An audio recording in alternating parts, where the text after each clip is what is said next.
तो मैं पहले डिस्कस कर रहा था कि आपका जो बैज है ये लकी बैज है। मैं चीज़ों को इन डेप्थ देख रहा हूँ। कोशिश मेरी होती है कि अगर किसी चीज़ को टच किया जाए तो उसे इन डेप्थ देखा जाए। आपके पास शायद अभी वो विजन नहीं है कि हमने किस तरह किस चीज़ को लेके चलना है। ऑब्जेक्टिव पेपर के लिहाज से वन लाइनर जो पेपर होता है हमारा 100 MCQs PPSC का जो पेपर है उसको हमने किस तरह टच करना है। लेकिन मैं चीज़ों को अपने इस बैच में बिलखुसूस इन डेप्थ देख रहा हूँ। तो आप भी मेरे साथ साथ चलें, चीज़ों को रिवाइज करें, रिपीट करें, तो इंशाल्लाह आपका फ़ायदा होगा। दुरूद शरीफ जारी रखिएगा। तो आज हम एक ओवरव्यू देते हैं इसको, यूरोप को पर्टिकुलरली। तो शुरू करते हैं हम। ये मैप आपके सामने है। मैप क्लियर है, नजर आ रहा है सबको मैप?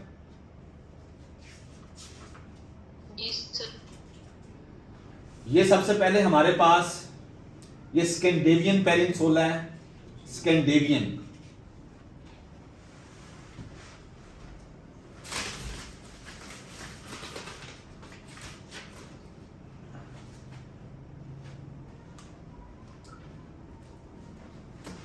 ये आपने नीला किया, जल्दी देखिए।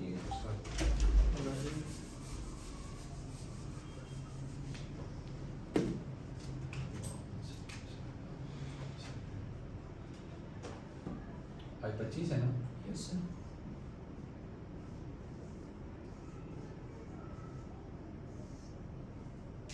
ट्यूसडे आज। यस।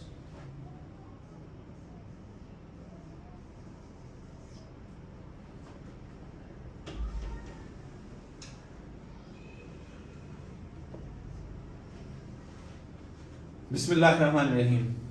ये सबसे पहले हमारे पास इतना पोर्शन है।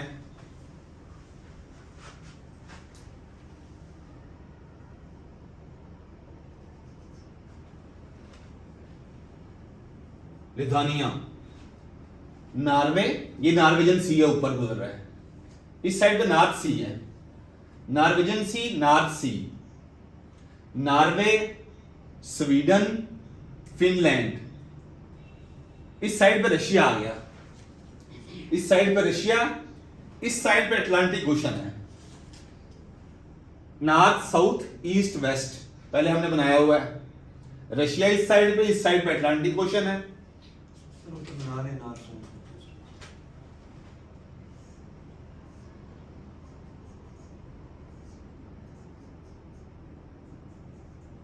ईस्ट वेस्ट, ईस्ट साइड पे रशिया है, नीचे टर्की है। मैंने आपको कहा था ये बिल्कुल बॉटम पे टर्की। मैंने कहा था टर्की और रशिया दोनों ट्रांस कॉन्टिनेंटल कंट्रीज हैं। ट्रांस कॉन्टिनेंटल कंट्रीज वो होते हैं जो दो कॉन्टिनेंट्स को ऑक्युपाई करते हैं, टच करते हैं। Eastern Russia, western Russia. Eastern Russia Asia में है, वेस्टर्न रशिया यूरोप में है। ऐसे ईस्टर्न टर्की, वेस्टर्न टर्की।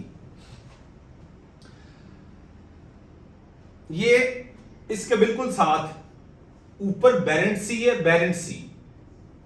इधर नॉर्वेजियन सी है, इधर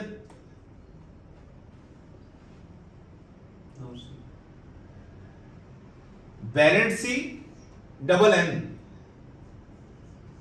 एन बी। ऊपर वाली साइड से याद रखना, नॉर्थ साइड पे डबल एन से याद रख लेना। यूरोप, नॉर्थ, नॉर्थ सी, नॉर्वेजियन सी, बैरेंट सी। नीचे इस साइड पर रशिया आ गया और बॉटम पर आपके पास टर्की आ गया।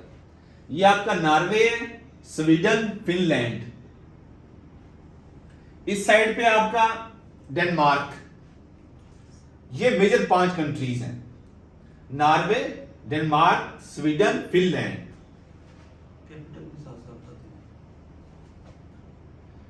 यहां पे आपका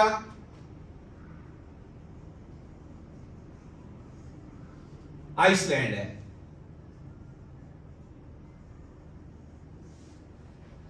आइसलैंड ये आपकी बाल्टिक स्टेट्स हम बोलते हैं इन्हें। इसे कहते हैं Gulf of Bothnia, Gulf of Riga. ये 3 इधर कंट्रीज हैं, एस्टोनिया, लैटविया, लिथुआनिया। मैं रिपीट कर रहा हूं, Iceland, Norway, Sweden, Finland, Denmark. इससे नीचे 3 कंट्रीज हैं, Estonia, Latvia, Lithuania. Gulf of Finland, ये फिनलैंड है आपके पास, ऊपर फिनलैंड है। गल्फ ऑफ रीगा और गल्फ ऑफ बोथनिया, ये आपके पास है। इन सारी ये जो स्टेट्स हैं, Latvia, Lithuania, Estonia, Estonia, Latvia, Lithuania, ऊपर Finland, Sweden, Norway, Iceland, Denmark. ये बाल्टिक आपकी स्टेट्स हैं। ये क्या है? बाल्टिक स्टेट्स हैं सारी। ये जो मैंने आपको एनसर्कल किया है इसे,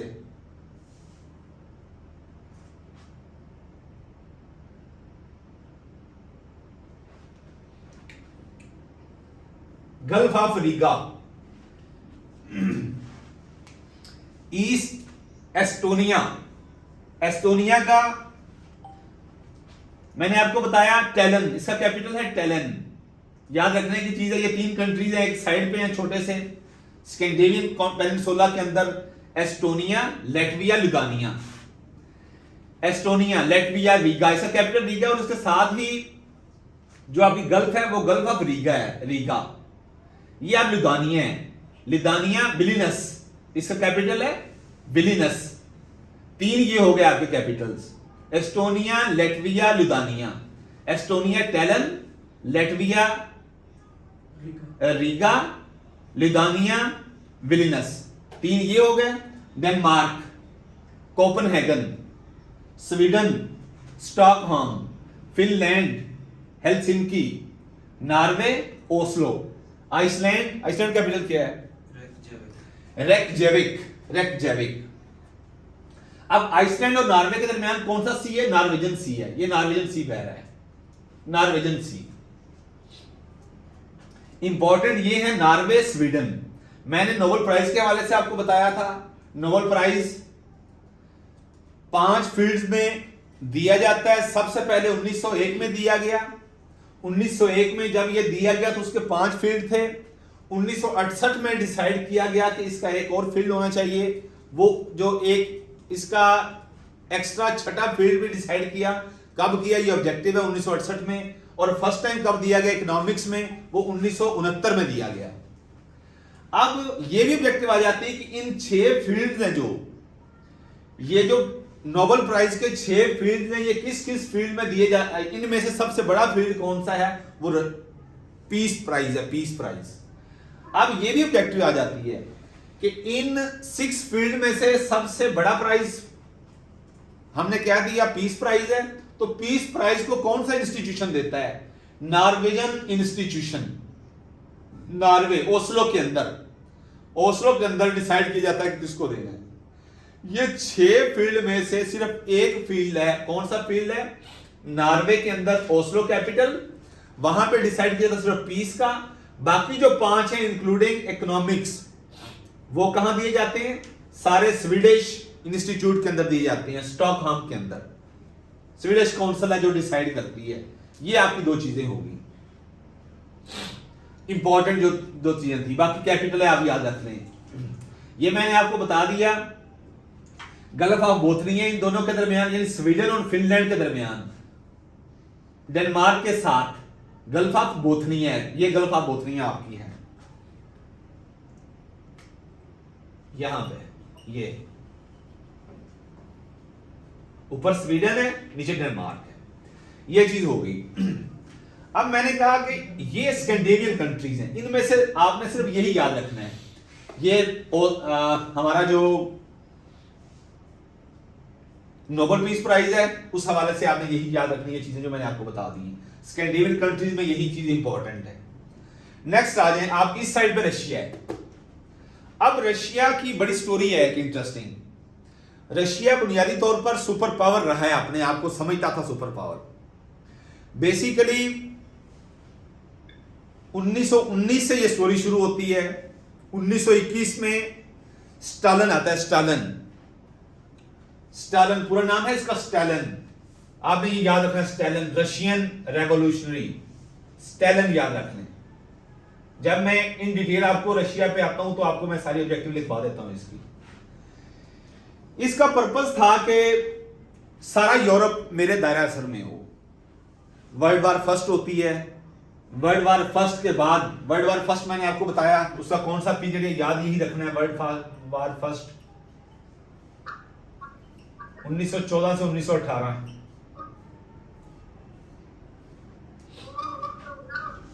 ये किसी का माइक ओपन है?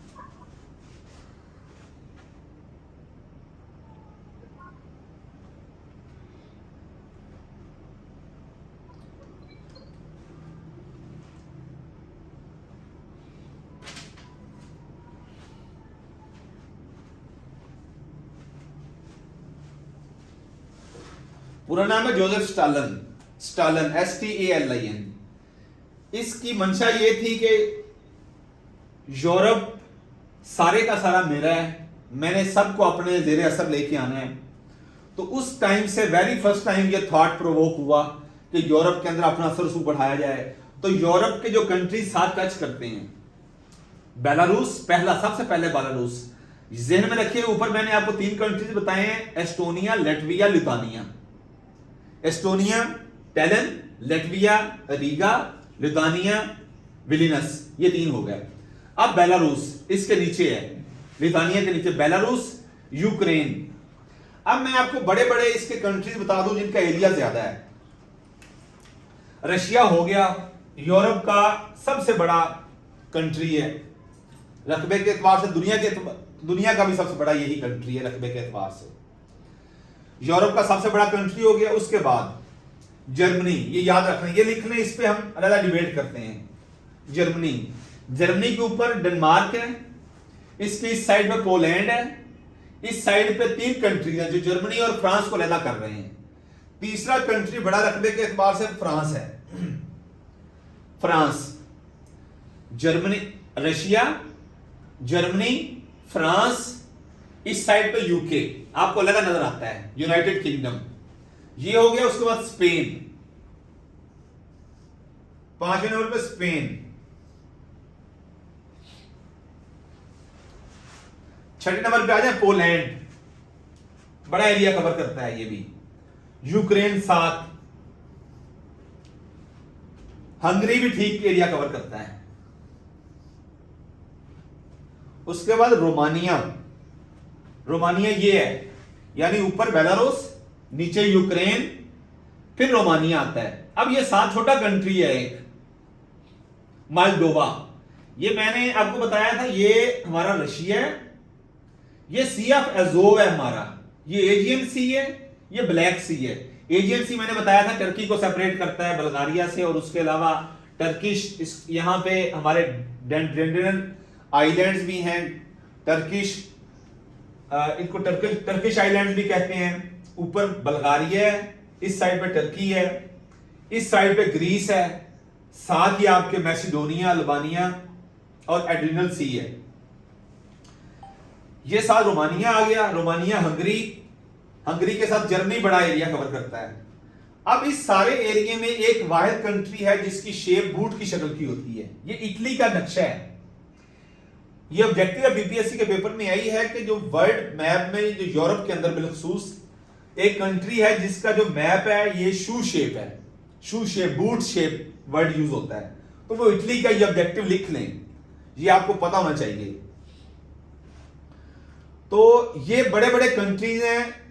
रूस ने इसके अंदर अपना असर रसूख शुरू किया, तो इसी सारे मैंने जो बताया कि सबसे बड़ा एरिया रशिया का था, उसके बाद आपका जर्मनी आ गया।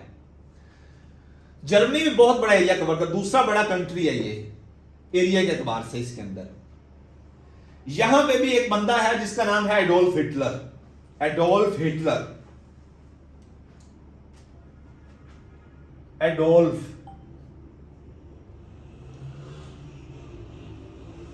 हिटलर। अब ये एडोल्फ हिटलर और ये इटली है, इटली का मैसोलिनी, मैसोलिनी दुनिया के अंदर दो फाशिस्ट लीडर कंसीडर होते हैं, फाशिस्ट, जो कहते हैं कि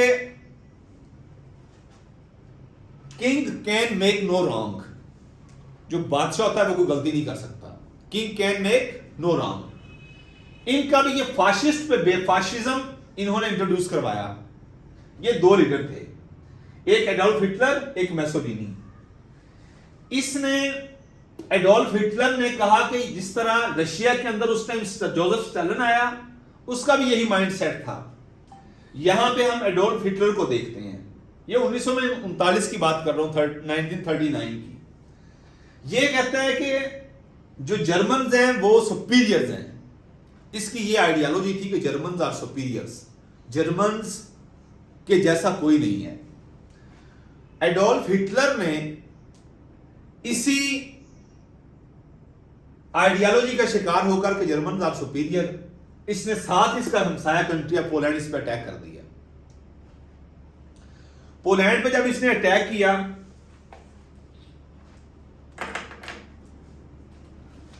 तो ये वो अटैक है जहां से वर्ल्ड वार सेकंड का आगाज होता है। एडोल्फ हिटलर के पोलैंड पे अटैक करने की वजह से वर्ल्ड वार सेकंड का आगाज होता है। वर्ल्ड वार सेकंड की डिटेल में बाद में जाता हूं, पहले मैं आपको इसकी, ये नीचे इसके ऑस्ट्रिया है, जर्मनी के नीचे ऑस्ट्रिया, ये ध्यान में रखने, बाद में चीजें मिक्स होंगी तो आपको शायद समझ ना आए। ऊपर मैंने स्कैंडिनेवियन कंट्रीज का बता दिया, जर्मनी का मैंने बताया। जर्मनी वजह बना पोलैंड पर अटैक किया हिटलर ने, जिसकी वजह से जंग छिड़ गई। अब इसके साथ कौन कौन से कंट्री अटैच होते हैं, ये किस तरह यूरोप को ये सारी अपनी लपेट में लेता है। साथ नीचे इसके ऑस्ट्रिया है, ऑस्ट्रिया बहुत इंपॉर्टेंट कंट्री है, वियना याद रखने। इस वियना के अंदर इंटरनेशनल कोर्ट ऑफ जस्टिस है, ICJ, इसका वियना के अंदर, ये बहुत इंपॉर्टेंट है। साथ इसके इटली है। अब इटली, ऊपर जर्मनी, नीचे ऑस्ट्रिया और इटली, इसके साथ इस साइड पे फ्रांस। अब फ्रांस और जर्मनी के दरमियान 3 कंट्रीज आते हैं, नीदरलैंड, बेल्जियम, लग्जमबर्ग। जर्मनी और फ्रांस के दरमियान नीदरलैंड, बेल्जियम, लग्जमबर्ग। ये लग्जमबर्ग का मैंने आपको उसने बताया था कि ये दुनिया का वर्ल्ड रिचेस्ट कंट्री है, रिचेस्ट कंट्री है। बेल्जियम इंपॉर्टेंट है, जिस तरह मैंने ऑस्ट्रिया का बताया, ऑस्ट्रिया, स्विट्जरलैंड बहुत इंपॉर्टेंट है। दुनिया की अगर 50 ऑर्गेनाइजेशन हैं तो उसमें से 25 ऑर्गेनाइजेशन का जो हेडक्वार्टर है स्विट्जरलैंड के अंदर है, ये याद रख लें। हम जितनी स्विट्जरलैंड के अंदर ऑर्गेनाइजेशन हैं, इसके किस सिटी में हैं, ये मैं आपको अलहदा एक वीलॉग में सारी बता दूंगा, वो आपको आसानी से याद रह जाएंगी। ये आप याद रख लें। इटली के अंदर सिर्फ एक ही इंपॉर्टेंट है, इटली कैपिटल है रोम, उसके अंदर सिर्फ फूड की है, FAO, फूड की है सिर्फ इटली के अंदर, रोम के अंदर। ये है स्विट्जरलैंड के अंदर बहुत सारी है, मैं आपको अलग-अलग उसकी बताऊंगा अलग वीलॉग में। ये बेल्जियम है, बेल्जियम के अंदर, लक्समबर्ग का मैंने आपको बता दिया दुनिया का रिचेस्ट कंट्री है। बेल्जियम के अंदर बहुत इंपॉर्टेंट एक चीज है, ब्रसल्स इसका सिटी है, सबसे बड़ा शहर है। इसके अंदर नाटो का हेडक्वार्टर है, NATO, NATO, North Atlantic Treaty Organization. Basically NATO की मैं आपको डिटेल बताता हूं। उसकी वजह तस्मीया क्या है कि रूस, उस साइड पे रूस आया तो इस साइड पे इधर फ्रांस था, ऊपर UK है, नीचे स्पेन है, इस साइड पे आगे अमेरिका आ जाएगा। तो इन्होंने इस रूस का असर रसूख खत्म करने के लिए इन्होंने यहां हेडक्वार्टर बनाया अपना, ब्रसल्स के अंदर, नाटो का, नॉर्थ अटलांटिक ट्रीटी ऑर्गेनाइजेशन की 1949 में। यहां पे बैठ के इन्होंने कहा कि हम कंट्रोल करेंगे यूरोप को। ये बेसिकली किसका एक जवाब था, ये रूस ने अपना असर रसूख कायम करने के लिए एक पैकेट बनाया, एक मुआहदा किया ईस्टर्न यूरोपियन कंट्रीज के साथ, वो था वारसा पैकेट। वारसा पोलैंड का कैपिटल है, इस शहर के अंदर वारसा पैकेट साइन हुआ था, पोलैंड के अंदर, पोलैंड के शहर के वारसा के अंदर वारसा पैकेट। ये भी बेसिकली एक डिफेंसिव अलायंस था, कलेक्टिव सिक्योरिटी का एक एग्रीमेंट साइन हुआ था, जिसे हम वारसा के नाम से याद रखते हैं। वारसा पोलैंड के अंदर है। इसने ईस्टर्न यूरोपियन कंट्रीज को अपने असर सूख में लाके ये कहा कि आप अगर किसी एक कंट्री के ऊपर अटैक होता है तो सारे कंट्रीज के ऊपर अटैक समझा जाएगा। तो इसी जवाब में बेल्जियम के अंदर ब्रसल्स, इसका हेडक्वार्टर नाटो भी उसी रेस्पॉन्स में ही बनी कि हम ये वेस्टर्न यूरोप आ गया सारा, ईस्ट वेस्ट वेस्टर्न यूरोप। इसको कौन सुपरवाइज कर रहा था? इसको सुपरवाइज कर रहा था अमेरिका। किसके साथ मिलकर? यूके के साथ मिलकर, फ्रांस के साथ मिलकर इसको ये सुपरवाइज कर रहा था। यहां पे हेडक्वार्टर इसका आ जाता है। उसके अलावा नीचे स्पेन है, स्पेन मैड्रिड कैपिटल है इसका। फ्रांस का मैंने आपको बता दिया, मैंने आपको रिवर्स बता दिए थे। नीचे आपका मेडिटेरेनियन सी है, ये स्पेन है, ये लास्ट कंट्री है, बल्कि इधर आपका आ गया है पुर्तगाल। इसको आइबेरियन पेनिनसुला भी कहते हैं। पुर्तगाल, स्पेन, फ्रांस, इन तीन कंट्रीज को हम क्या कहते हैं? Iberian peninsula. इसके नीचे मेडिटेरेनियन सी है, मेडिटेरेनियन सी, स्पेन, और नीचे आपका आ जाता है अफ्रीका। इन दोनों के दरमियान जिब्राल्टर स्ट्रेट है, जिब्राल्टर स्ट्रेट। जिब्राल्टर स्ट्रेट को हम कहते हैं की टू मेडिटेरेनियन सी। ये सेपरेट करता है, दो कॉन्टिनेंट को भी सेपरेट कर रहा है। ये मेडिटेरेनियन सी आगे स्विस कैनाल की स्टोरी चलेगी जब हम इसको एशिया में लेके आएंगे। अच्छा, इसके अलावा फ्रांस मैं बता दिया, ऊपर यूके है, यूके और फ्रांस के दरमियान ये एक इंग्लिश चैनल है। इंग्लिश चैनल स्टेट जब बड़ा हो जाता है तो वो चैनल की शक्ल इख्तियार कर लेता है। यूके और फ्रांस के दरमियान ये याद रख लें कि आपका इंग्लिश चैनल है। ये चीजें हो गई जनरल चीजें। अब ऑस्ट्रिया का मैंने बता दिया। अब नीचे थोड़े छोटे छोटे कंट्रीज हैं, उसको भी देख लें। ये आपका ग्रीस है, ग्रीस, यूनान, ये टर्की है। ये जहां पे लोग इलीगली बॉर्डर्स क्रॉस करके डंकी लगा के जाते हैं, ये वो ग्रीस है। ये टर्की, एशिया से ग्रीस यूरोप में आने की कोशिश की जाती है, एजियन सी को क्रॉस करते हैं। ब्लैक सी है ऊपर, एजियन सी, और टर्की और मैसिडोनिया के नीचे बिल्कुल इयोनियन सी है। इयोनियन सी मैसिडोनिया के नीचे, मैसिडोनिया, ग्रीस, मैसिडोनिया, साथ अल्बानिया। यहां पे आपका एड्रियाटिक सी है, यानी अल्बानिया और इटली के दरमियान आपका क्या है? एड्रियाटिक सी। उसके साथ Serbia, Serbia, Hungary, Slovakia. Hungary के ऊपर और नीचे दोनों एस हैं, एसएल और एस। स्लोवाकिया ऊपर है, नीचे सर्बिया है। इसके साथ ऑस्ट्रिया का मैंने बता दिया, अल्बानिया, इटली, ये मोटे मोटे कंट्रीज हैं। आपने सिर्फ यही याद रखने हैं, आपका यही यूरोप है। मैं अब आपको बताता हूं वर्ल्ड वार फर्स्ट के हवाले से जो ऑब्जेक्टिव आपने ध्यान में रखनी है। हिटलर, वर्ल्ड वार फर्स्ट और वर्ल्ड वार सेकेंड ये शुरू होती है 1 सितंबर 1939 से 2 सितंबर 1945 तक। कहां शुरू होती है? जर्मनी का एडोल्फ हिटलर पोलैंड पे अटैक करता है, तो यहां से वर्ल्ड वार सेकेंड शुरू हो जाती है। तारीख लिख ले, 1 सितंबर 1939 से 2 सितंबर 1945 तक। ये 6 साल और 1 दिन ये वार चलती है, वर्ल्ड वार सेकेंड। अब इनमें कितने कंट्रीज हैं और अलाइड? इसमें बेसिकली यूरोप में एक साइड पे रशिया ब्लॉक बन गया, दूसरी साइड पे अमेरिका ब्लॉक बन गया। अब जर्मनी के साथ कौन कौन खड़ा था? और जर्मनी ने पोलैंड के ऊपर अटैक किया, तो पोलैंड के साथ कौन कौन सा कंट्री खड़ा था ये लिख लें। पोलैंड के साथ फ्रांस, नीचे फ्रांस आ गया। फ्रांस को समझ आ गई थी कि अगर इसने ईस्टर्न यूरोप पे अपने कब्जा करने में ये कामयाब हो गया तो इसका अल्टीमेट रुख किस तरफ होगा? वेस्टर्न यूरोप की तरफ होगा। तो फ्रांस ने फौरन पोलैंड का साथ दिया। सबसे पहले फ्रांस याद रख लें। उसके बाद बर्तानिया ने कहा कि फ्रांस उसके साथ मिल गया है तो हमें भी साथ मिल जाना चाहिए। ये ना हो कि हिटलर जिस तरह कंट्री पे कंट्री फतह किया जा रहा है तो हमारे अल्टीमेटली इसने रुख करना है वेस्टर्न यूरोप का, तो साथ दूसरा कंट्री फ्रांस के बाद कौन सा मिलता है? यूके मिलता है।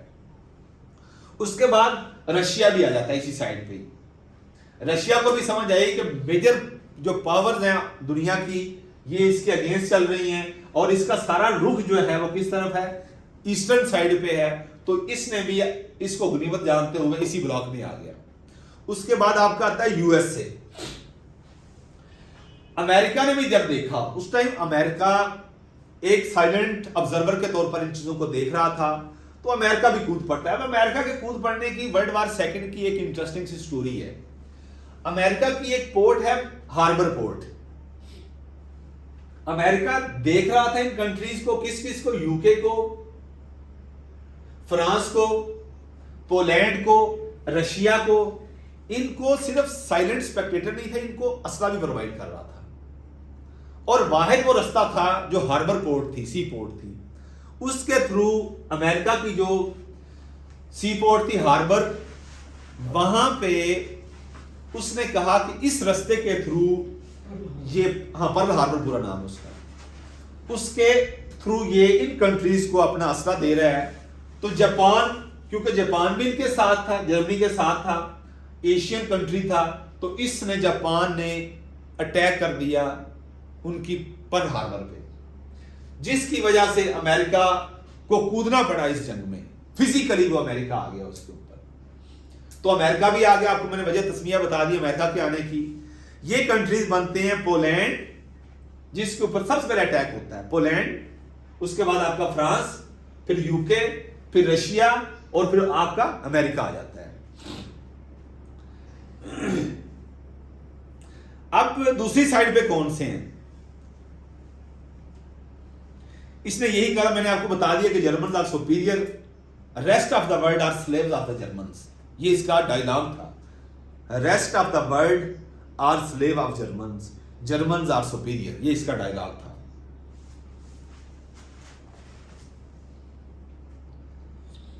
जर्मनी, जापान और इटली तीन मेजर पावर्स हैं। जर्मनी, जापान और इटली एक साइड पे हैं। अब ये याद रख लें, जो ऑब्जेक्टिव आती है इसमें, मैंने आपको डेट बता दी कि किस तारीख से शुरू होकर किस तारीख को खत्म होती है।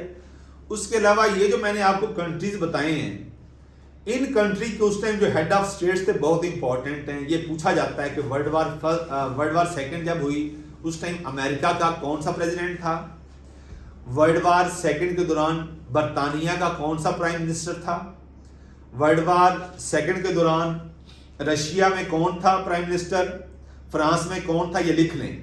फ्रांस में उस टाइम था चार्ल्स डिगोली। चार्ल्स डिगोली, ये आपका फ्रांस है। चार्ल्स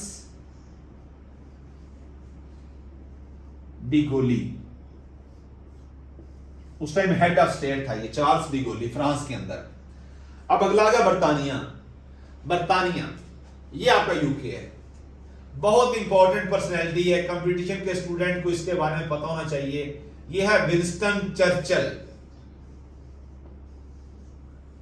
विंस्टन चर्चिल, ये उस टाइम अमेरिका का, बरतानिया का ये प्राइम मिनिस्टर था। ये बहुत इंपॉर्टेंट फिगर है। ये राइटर भी था, ये पॉलिटिशियन भी था, ये आर्टिस्ट भी था। ये आपको इसके हवाले से मैं आपको डिटेल बताता हूं। पहले मैं नाम आपको बता दूं। यूएसए के अंदर, अमेरिका के अंदर था रोजवेल्ट। रोजवेल्ट अमेरिकी जो सदर था वो रोजवेल्ट था। ये भी बहुत यूनिक शख्सियत है, इसके बारे में आपको बताता हूं। ये कौन था? ये यूएसए के अंदर था। विंस्टन चर्चिल बरतानिया के अंदर था। फ्रांस के अंदर चार्ल्स डिगोली था। उसके अलावा रशिया के अंदर स्टालिन था, जोसेफ स्टालिन। स्टालिन आप याद रखना, स्टालिन। ये ऑब्जेक्टिव आ जाती है, who was the head of state in World War second of Russia. America इससे आ जाते हैं। अब जोसेफ, सबसे पहले हम रशिया से बात करते हैं। इसके अलावा दूसरी साइड पे आ जाए जर्मनी। ये जर्मनी आपका है। जर्मनी में कौन था? एडोल्फ हिटलर था। जापान एशिया में आता है, तो जापान का कौन था? जापान, ये भी आइलैंड्स पे है मुश्तमिल एक कंट्री एशिया के अंदर। हैरो हीथो, ये मैंने ऑब्जेक्टिव पास्ट पेपर से ये निकाली है। ये पूछा गया है कि who was the prime minister of Japan in World War second? Hirohito. Hirohito. Germany का आपको बता दिया। इटली का मैंने आपको बता दिया मुसोलिनी, ये बताया मुसोलिनी। ये थे हेड ऑफ स्टेट। एक साइड पे आपका जापान, जर्मनी, इटली। दूसरी साइड पे पोलैंड, वार्सा। इंपॉर्टेंट नहीं है पोलैंड का। France, Charles de Gaulle. उसके बाद आपका अमेरिका का रोजवेल्ट, यूके का विंस्टन चर्चिल। ये बहुत इंपॉर्टेंट पर्सनैलिटीज हैं, लिख लें आप। सबसे पहले मैं आपको बताऊं कि जोसेफ स्टालिन, रशिया की तरफ आ जाएं। स्टालिन ये लॉन्गेस्ट सर्विंग प्रेसिडेंट है यूएसएसआर का। उस टाइम हम रशिया को यूएसएसआर कहते थे। अब मेरा ख्याल है कि मिटा देना चाहिए ये कंट्रीज आपको समझ आ गए कहां कहां है, इसको मैं मिटा दूं? नहीं सर, समझ आ गई।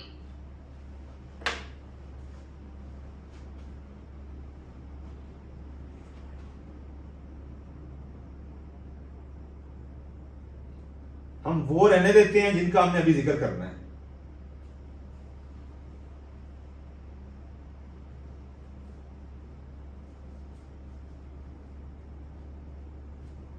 नीदरलैंड, बेल्जियम, लग्जमबर्ग, ये फ्रांस और जर्मनी के दरमियान।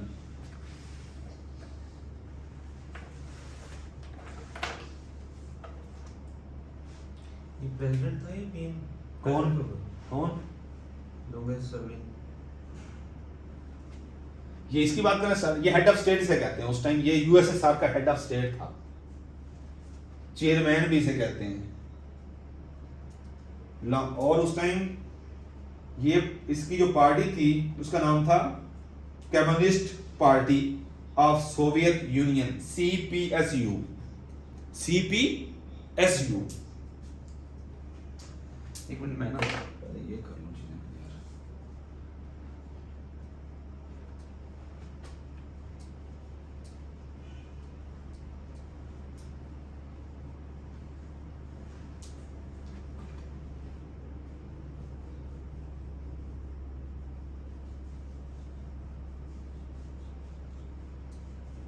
बस खत्म कर दे सर, मिटा के चाहिए।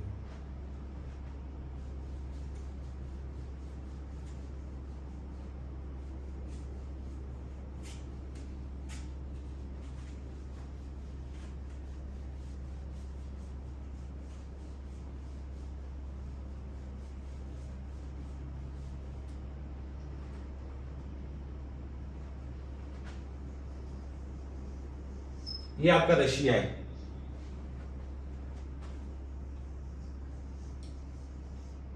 जर्मनी, पोलैंड, जर्मनी बताया मैंने,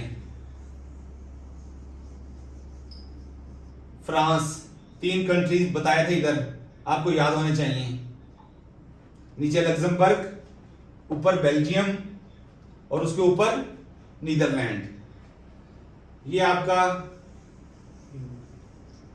UK.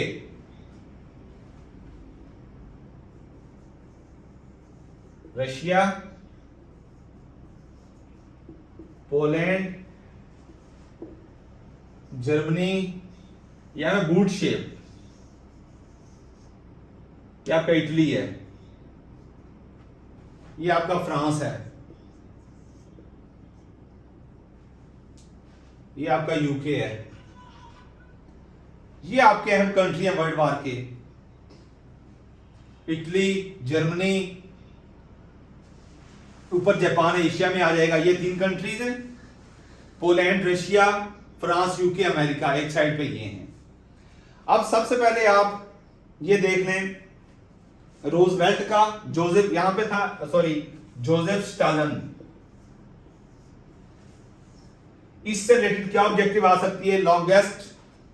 Longest serving president leader of USSR, 1924 से 1953 तक रहा ये, 1924 से 1953 तक, 53। किसका? USSR, union of Soviet socialist Republic, union of Soviet, SOVIET, socialist Republic, social Republic थी, सोशलिज्म पे बेस करती थी। जोसेफ स्टालिन का पीरियड कौन था? 1924 से 1953 तक। Longest serving president of USSR. 1930 में यह डिक्टेटर बना था। 1930 में यह डिक्टेटर बना था, रशिया का डिक्टेटर। 1900। इसकी पॉलिटिकल पार्टी का नाम CPSU, communist party of Soviet union. Communist party of Soviet union, CPSU।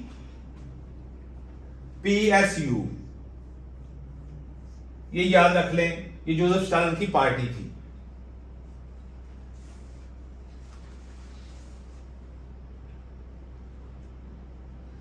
यही चीज है जोसेफ स्टालिन के हवाले से।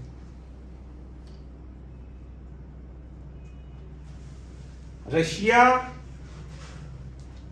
75%, 75% एशिया में है और 25% यूरोप में है। इस 25% के अपने इसने 25% के पोर्शन ने अपना सारा असर, अपनी सारी एनर्जीज इस यूरोप पे लगाई रखी, क्योंकि एशिया में से कुछ नजर नहीं आता था कि उसके मुकाबले का कोई नहीं है कंट्री। यही कंट्रीज जर्मनी, फ्रांस, यूके, ऊपर अमेरिका, ये सारे कंट्रीज, एक ऊपर था जापान जो एशिया से था, इसीलिए ये इसके साथ मिल गया जर्मनी के साथ कि हम इसको संभाल लेते हैं। इसके जो हीरो हैथो था, इसका प्राइम मिनिस्टर था उस टाइम जापान का, उसकी हिटलर के साथ ठीक, वो कहते हैं कि उर्दू का मुहावरा है, उसकी ठीक छनती थी हेरो हैथो के साथ। तो इसलिए सारा इस 20% जो इसका एरिया है, इसने सारा अपना असर रसूख इस यूरोप पे रखा, ईस्टर्न से वेस्टर्न पे ले आया अपना सारा, जिसकी वजह से दुनिया दो ब्लॉक्स में तकसीम हो गई। एक ईस्टर्न ब्लॉक में रशिया और वेस्टर्न ब्लॉक में अमेरिका रूल करता था। और फिर जब 1991 में यूएसएसआर टूटा, उसके बाद फिर दुनिया में एक ही मुल्क ने हुकूमत की और वो अमेरिका है, और सोल सुपर पावर है, आज भी वो अपना लोहा मनवा रहा है।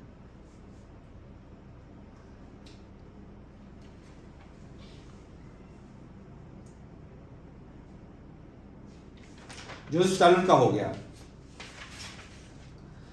अब ये जो जापान था उस टाइम बरसगीर के अंदर, सब कॉन्टिनेंट में, बर्मा के अंदर भी बमबारी कर रहा था, जिसकी वजह से इसको भी चुभन हो रही थी। इसलिए कि उस टाइम बरसगीर के अंदर बरतानिया की हुकूमत थी। बरतानिया नहीं चाहता था कि बर्मा के अंदर ये बमबारी करे आके। तो इनका ख्याल था हिटलर का कि हम तीनों कंट्रीज मिलके, मेसोलोनी, हिटलर और हेरो हैथो, हम मिलके ईस्ट को भी ले आएंगे, साथ एशिया को भी कवर कर लेंगे और साथ इस तरफ भी आगे बढ़ते जाएंगे। और ये बढ़ रहे थे। अगर जापान ये गलती ना कर, जिस तरह बर्मा पे उसने अटैक किया, तो इसको चुभन हुई है बरतानिया को। और जब पर्ल हार्बर जो सी पोर्ट है, अमेरिका की स्टेट है वो हवाई, HWAI, हवाई स्टेट है। ये ऑब्जेक्टिव आई हुई है पेपर में। पर्ल हार्बर जो सी पोर्ट है जिसपे जापान ने अटैक किया, वो स्टेट अमेरिका की हवाई स्टेट है, जिसकी वजह से यहां से असला इन कंट्रीज को जर्मनी के खिलाफ इस्तेमाल हो रहा था, जापान के खिलाफ हो रहा था ये असला। अमेरिका जो साइलेंट स्पेक्टेटर बनकर देख रहा था और असला बेचे जा रहा था अपना। तो फिर इन्होंने कहा कि यहां से इस सी पोर्ट से जो असले की जो है ना वो बरामद हो रही है, इधर बरामद किया जा रहा है, तो हम सबसे पहले इसको उड़ा दें, इस सी रूट को हम खत्म कर दें। तो इसने अटैक किया, जिसकी वजह से अमेरिका को भी कूदना पड़ा। ये रियासत है इसकी अमेरिका की, ये याद रख लें।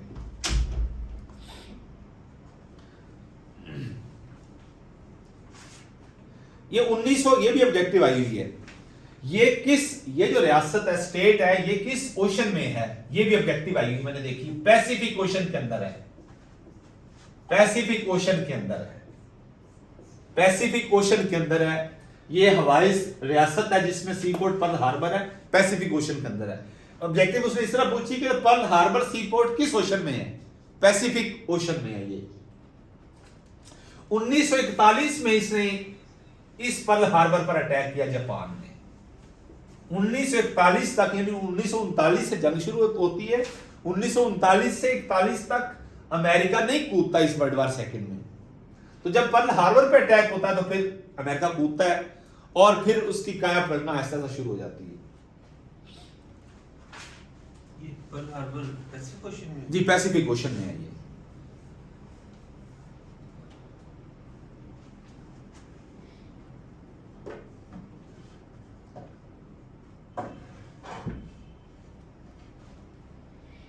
अब जब ये सारे कंट्रीज आपस में मिल जाते हैं तो सूरत हाल रिवर्स होना शुरू हो जाती है। हिटलर इन तमाम कंट्रीज पर, छोटे छोटे जो कंट्रीज हैं, इस साइड में मैंने आपको एस्टोनिया बताया, एस्टोनिया, लटविया, लुतानिया, नीचे आपका हंगरी आ गया। हंगरी का भी ठीक ठाक है, लेकिन उस एरिया ठीक ठाक है, लेकिन उस पर कोई इंपॉर्टेंट चीज नहीं आती। हंगरी का कैपिटल याद रखिएगा, सिर्फ कीव, हंगरी कीव कैपिटल याद रख लें बस। तो उस टाइम पर सिचुएशन, इन सारे कंट्रीज पर जर्मनी अपना कब्जा कर लेता है। बर्तानिया के ऊपर भी बमबारी कर करके बर्तानिया को भी इसने तकरीबन कब्जे में कर लिया। ये बहुत एक इंपॉर्टेंट चीज है। विंस्टन चर्चिल से पूछा किसी ने 1943 में इससे पूछा कि बर्तानिया जंग हार रहा है, तो चर्चिल ने 3 क्वेश्चन किए थे उस पूछने वाले से। उसने कहा मुझे आप बताएं कि क्या बर्तानिया के तालीमी इदारे तालीम दे रहे हैं, नंबर 1। नंबर 2, क्या बर्तानिया की अदालतें इंसाफ दे रही हैं। एक तीसरा और एक क्वेश्चन था। तो उसने कहा, उन तीनों में से इंपॉर्टेंट उसने जो बात रेज किया पॉइंट, उसने कहा जब तक अमेरिका के तालीमी इदारे तालीम देते रहेंगे, जब तक अमेरिका की बर्तानिया की अदालतें इंसाफ देती रहेंगी, और तीसरी एक और बात बताई थी, तब तक बर्तानिया को कोई जेर नहीं कर सकता। ये चर्चिल ने कहा था। तो ऐसे ही हुआ, काया पलटी फिर, और हिटलर साहब ने फिर 41, 42, 43, 44 और 45 की डेट आती है। डेट लिख लें आप, 30 अप्रैल 1945, 30 अप्रैल 1945।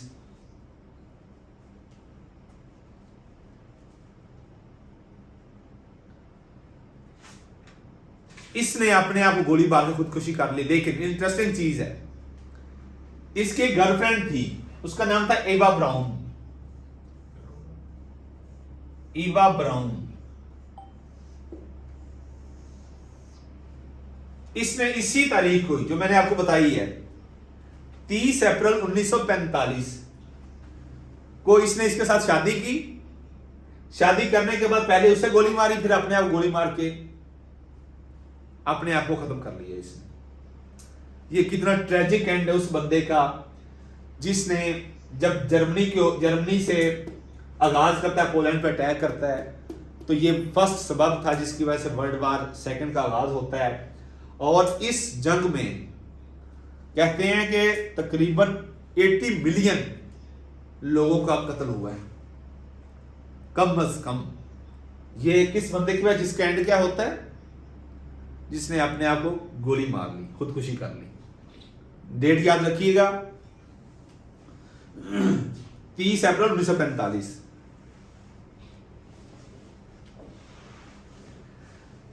अब ये चीजें हो गई एडॉल्फ हिटलर के हवाले से। एक चीजें याद रख लें,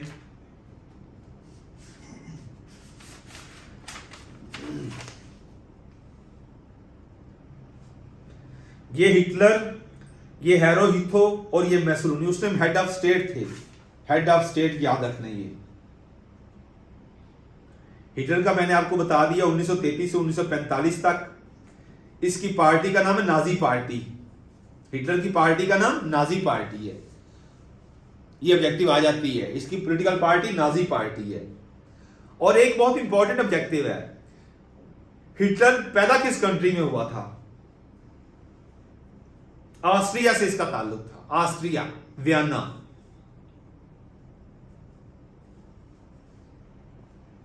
ये वर्ल्ड वॉर 1 में भी शामिल था, पकड़ा गया तो फिर वहां से जब इसको पकड़ा गया दूसरी ताकतों ने, तो इसने कहा मैं तो डाकिया था, मैं तो खतूत की रसद का काम करता था। तो इसने अपने आप को वहां से बचा लिया और फिर दोबारा जर्मनी आ गया और फिर सियासत में हिस्सा लिया और फिर ये हिटलर बना, जिसे कहते हैं हिटलर। इसकी बुक का नाम है माई स्ट्रगल, लेकिन जर्मन में उसका नाम है MAINKAMPH, मेन कैंप इसकी बुक का नाम है, KMPH, मेन कैंप। ये मैंने आपको इसका पीरियड ही बता दिया, इसकी डेट ऑफ डेथ भी बता दी। स्टालिन के बारे में मैंने आपको बता दिया। अब हम बात करते हैं रोजवेल्ट की। अमेरिका की तरफ आ जाएं आप। रोजवेल्ट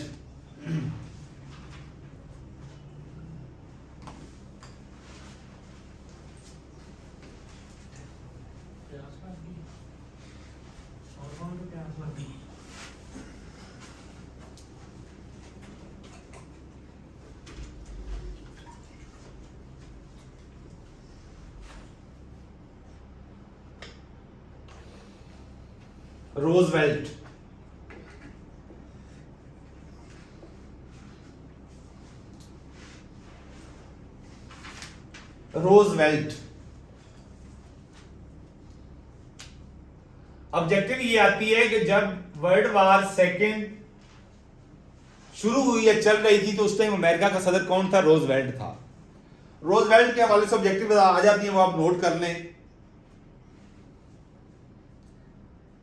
ये वाहिद अमेरिकन प्रेसिडेंट है जो 4 दफा सदर बने हैं, 4 टाइम्स, 4 दफा, 4 टाइम्स।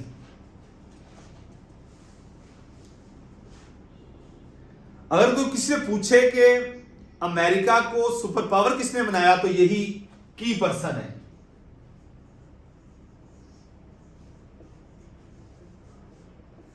अमेरिका को सुपर बनाने वाला रोजवेल्ट ही है। IMF, वर्ल्ड बैंक, ये सारे इदारे, आपकी UNO, ये सारे इसी के दौर में हैं। इसका बड़ा एक विजन था।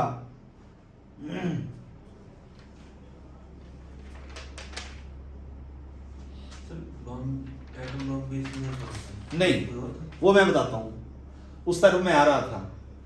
ये रोजवेल्ट है, इसके बाद जो सदर बनता है, मैं इसका ड्यूरेशन पहले बताता हूं आपको, रोजवेल्ट का कौन सा था।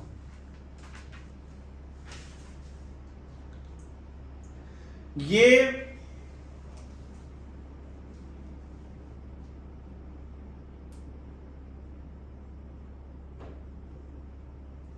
इसकी पार्टी का नाम था डेमोक्रेटिक, इसकी पार्टी का नाम है।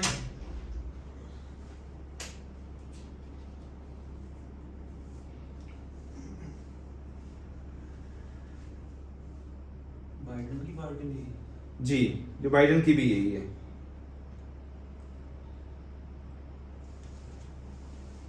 ये लॉन्गेस्ट प्रेसिडेंट ऑफ अमेरिका, जिसने ऑब्जेक्टिव आती है इसकी मोर देन 2 टाइम्स, 2 टाइम्स। ये अमेरिका का वाहिद प्रेसिडेंट है जो मोर देन 2 टाइम्स, यानी कितनी बार? 4 बार ये सदर बन चुका है। ये अमेरिका का वाहिद प्रेसिडेंट है, ये याद रख लें, मोर देन 2 टाइम्स। उसके अलावा लॉन्गेस्ट टेन्योर है इसका, एज प्रेसिडेंट इसका नंबर क्या है? आप यूएस, मैं इसका नंबर ही बताता हूं।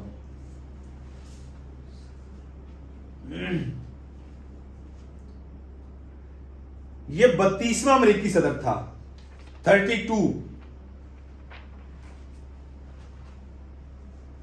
32वां, भूलना नहीं है ये 32वां, 32 इसका नंबर था।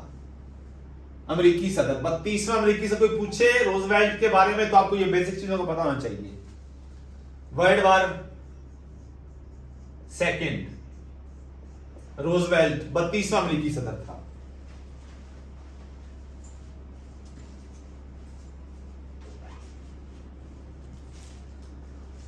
बारह अप्रैल 1945 को 12 अप्रैल 1945 को इसकी डेथ होती है। वैसे 12 अप्रैल 1945 को इसकी डेथ होती है।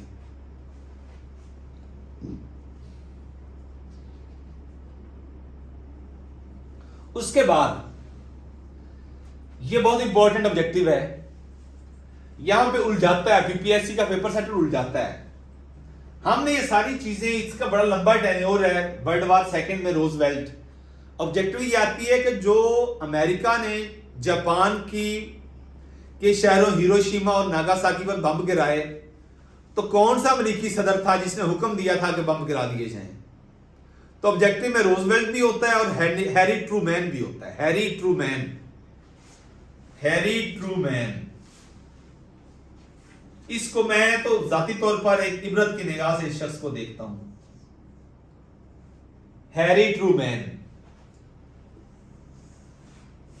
ये वो शख्स था जिसने हुक्म दिया था कि बम गिरा दिए जाएं। मैं एक बीबीसी का एक इंटरव्यू सुन रहा था, तालीम की इंपॉर्टेंस की आपको बात बताता हूं कि तालीम कितनी होती है इंपॉर्टेंट किसी शख्स की जिंदगी में, अफराद मुआशरा की जिंदगी में, कौमों की जिंदगी में। मैं बीबीसी के एक एंकर पर्सन ने क्वेश्चन किया, जापान का मिनिस्टर था एक, उससे पूछा कि इस वक्त दुनिया की सबसे खतरनाक तरीन कौन सी चीज है? तो पूछने वाले के ज़हन में था कि शायद ये कह दें कि एटम बम। कि एटम बम वो चीज है जिससे एक सेकंड की गलती से दुनिया के अंदर तबाही बर्पा हो जाती है। लेकिन जापान के उस मिनिस्टर ने कहा कि नहीं, उस एटम बम से ज्यादा तबाही उस टाइम होती है जब आप अपनी कौम को तालीम से महरूम कर देते हैं। उसने कहा क्या मतलब? उसने कहा कि अगर कोई मुझसे पूछे कि जंग अजीम दोम की तबाही के बाद जापान ने तरक्की कैसे की, जंग अजीम की तबाही हो गई, जंग अजीम दोम की तबाही के बाद जापान की तबाही हो गई, उस पर बम गिरा दिया गया, वहां उसके रिमेनिंग्स आज भी बाकी हैं। आज भी वहां से जो नस्ल उठती है, जवान होती है, वो भी इस चीज का शिकार रहती है, उसके असरात का शिकार होती है। तो उससे पूछा, उसने कहा कि आप ये मत समझिए, अगर ऐसे होता कि एटम बम भी बहुत बड़ी तबाही है तो आज दुनिया की ऑटो इंडस्ट्री के ऊपर जापान हावी ना होता। जंग अजीम दोम की तबाही के बाद जापान के पास जो कुछ बचा उन्होंने तालीम पे लगा दिया। और तालीम, एजुकेशन, कहते हैं education is an agent of change. अगर अफराद मुआशरा के अंदर किसी एक फर्द के अंदर आपने इनकलाब लेके आना है तो आप तालीम के ऊपर इन्वेस्ट करते हैं, आपको इनकलाब नजर आएगा, नस्लों की किस्मत बदलती नजर आएगी। तो ये उसकी बात थी। और ऐसे ही चर्चिल ने कहा था कि जब तक बरतानिया के तालीमी इदारे तालीम दे रहे हैं, उसके इंसाफ करने वाले इदारे इंसाफ दे रहे हैं, तो बरतानिया को कोई जेल नहीं कर सकता। और ऐसे ही हुआ था। कौमें ऐसे नहीं बन जाती। हमने तो हर चीज गंवा दी है ना, इसके अलावा तो हमें फिर तबाही और बर्बादी मिली है। वो शेर है कि कभी घबरा के चलती थी शकावत की हवा तुमसे, लिया करते थे सब अहले जहां दर से वफा तुमसे, और पड़ी उफ्ताद अब ऐसी कि ढाका भी छिन गया तुमसे। अब हमारा तो ये हाल है कि हम तो ढाका भी नहीं बचा सके। तो ये कौमें होती हैं जिस वजह से, कोई ना कोई वजह होती है जिस वजह से कौमें बनती हैं। तो ये हैरी ट्रूमैन है, हैरी एस ट्रूमैन, वैसे इसका नाम है Harry S Trueman, Harry S Trueman. ये ऑब्जेक्टिव आती है कि किस वजह से, किसके हुक्म पर, ये हैरी एस ट्रूमैन है। ये 33वां सदर था अमेरिका का। अमेरिका का 33वां सदर था ये।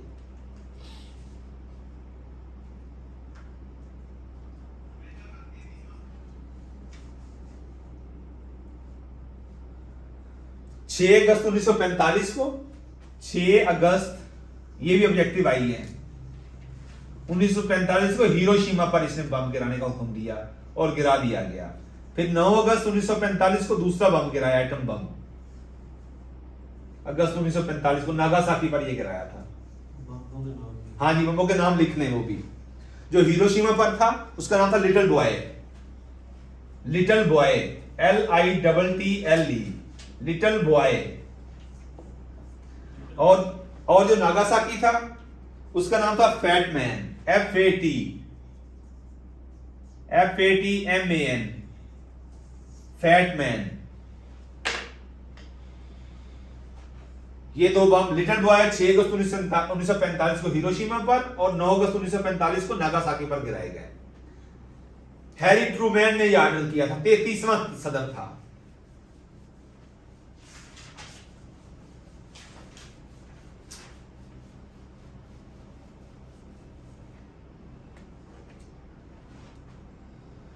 इसके अलावा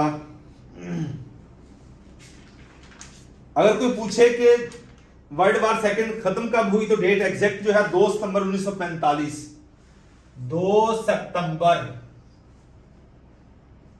1945 को जंग खत्म हो जाती है, वर्ल्ड वार सेकंड का एंड हो जाता है। ये किसने ऐलान किया खत्म हो गया? यानी उस टाइम ये जो पावर्स तो अब खत्म हो गई थी ना, जो जर्मनी, हिटलर भी मर गया। इटली, जापान, अगस्त, जब हम 6 अगस्त और 9 अगस्त की बात करते हैं, हिरोशिमा और नागासाकी, अमेरिका का तोती बोलना फिर सर चढ़ के बोलना शुरू हुआ। डिसेसिव रोल इसने प्ले किया अमेरिका के इस एक्शन ने। मैंने वर्ड यूज किया डिसेसिव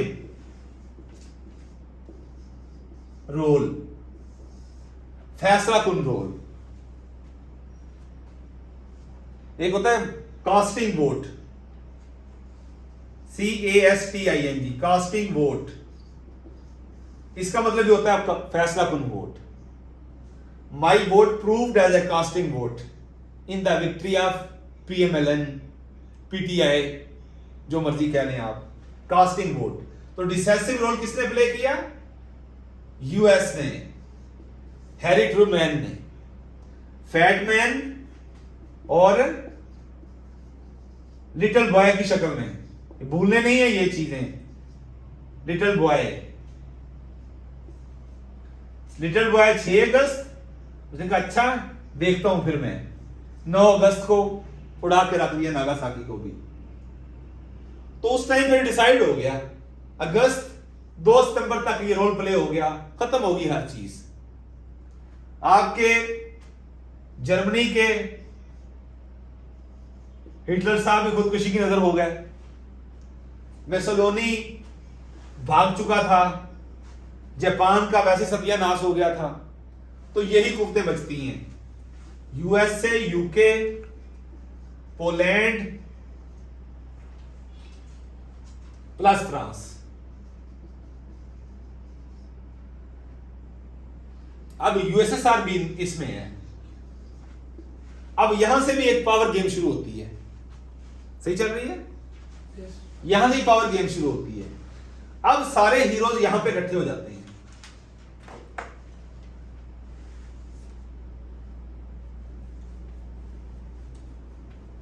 अब ये दुनिया की बागडोर इन ममालिक के हाथ में आती है। यहां आपका हैरी ट्रूमैन, रोजवेल्ट चला गया, हैरी ट्रूमैन आ गया। ये यूके है, ये फ्रांस है, ये USSR है। अब इन दोनों कंट्रीज में, इन दोनों ब्लॉक्स में, ये ईस्टर्न ब्लॉक है, ये रेस्ट ऑफ ईस्टर्न ब्लॉक है। रेस्ट का वर्ड होता है बाकी। रेस्ट ऑफ ये ईस्टर्न ब्लॉक में खड़ा है, जस्ट 25% इसका पोर्शन यूरोप में है, और रेस्ट ऑफ वर्ल्ड है, उसको कौन लीड कर रहा है? यूएसए। अब दुनिया दो ब्लॉक्स में तकसीम हो जाती है, यहां पे पावर गेम शुरू हो जाती है। ईस्टर्न ब्लॉक और वेस्टर्न ब्लॉक इसके पास चला जाता है। इधर जर्मनी का तगड़ा, जर्मनी को तोड़ दिया जाता है, ईस्टर्न जर्मनी और वेस्टर्न जर्मनी को, और इन दोनों के दरमियान एक वाल कायम खड़ी कर दी जाती है। उस वाल को कहते हैं दीवार बर्लिन। दीवार बर्लिन, बर्लिन वाल। जर्मनी का कैपिटल है बर्लिन, दीवार बर्लिन। ये तोड़ देते हैं, हिस्से बखिए कर देते हैं। इन्होंने कहा कि ये कल को दोबारा सर उठा सकता है, इतना बड़ा कंट्री है। रशिया को भी खतरा था, यूएसएसआर था उस टाइम। इन्होंने कहा इसको तोड़ दिया जाए, दीवार करके इसको तोड़ लगा था। ईस्टर्न जर्मनी लगा, वेस्टर्न जर्मनी लगा, उसके बारे में बताता हूं आपको आगे।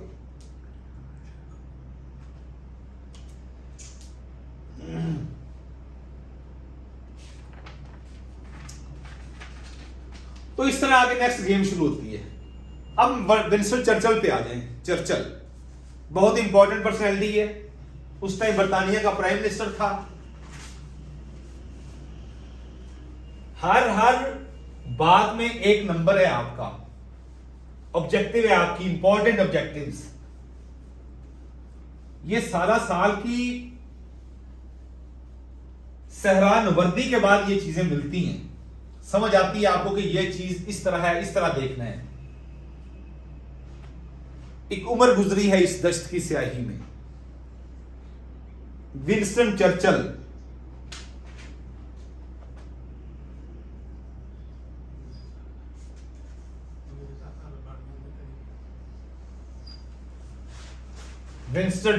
बहुत इंपॉर्टेंट पर्सनैलिटी है। इसका टाइम पीरियड 1874 1965। अगर कोई पूछ ले कि चर्चिल की डेथ कब होती है तो आज के बाद आप नहीं भूलेंगे।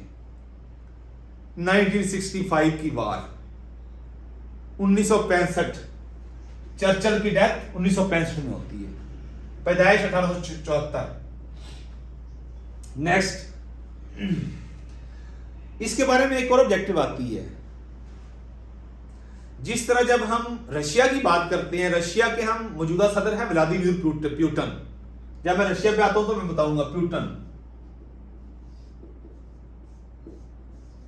इसके बारे में यह पूछा जाता है कि ये कौन था। अब तो सदर है ना, ये कौन था? ये बेसिकली जो रशिया की सीक्रेट एजेंसी थी ना, उसके अंदर एक जासूसी के तौर पर यह काम करता था। ऐसे ही चर्चिल के बारे में पूछा जाता है ये कौन था, तो इसकी ऑब्जेक्टिव ये आती है कि सोल्जर था। ये क्या था? ऐसे ही ये एक जासूस था, उसकी जो सीक्रेट एजेंसी उसके अंदर काम करता था पुतिन। ये भी ऑब्जेक्टिव है आपकी। ये 2 दफा ट्वाइस प्राइम मिनिस्टर, 2 दफा प्राइम मिनिस्टर रहा है ये। कब से कब तक? 1940 से 1945 तक, और उसके बाद 1951 से 1955 तक। 1955 तक। इसकी पॉलिटिकल पार्टी का नाम है कंजर्वेटिव पॉलिटिकल पार्टी। कंजर्वेटिव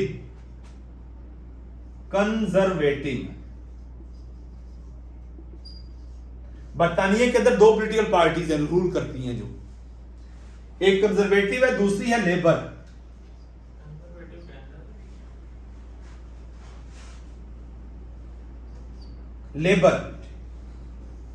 ये है कंजर्वेटिव पार्टी। ये क्वेश्चन आ जाता है चर्चिल की पार्टी कौन सी थी? कंजर्वेटिव पार्टी थी।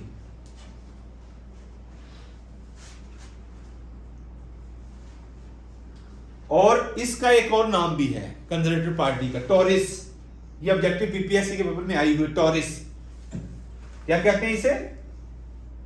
TORIS, टॉरिस भी कहते हैं इसे, टॉरिस। और लेबर पार्टी का भी नाम है एक, इसे विग्स कहते हैं, विग्स, WHIGS, विग्स। पहली कौन सी? टॉरिस, दूसरी है विग्स।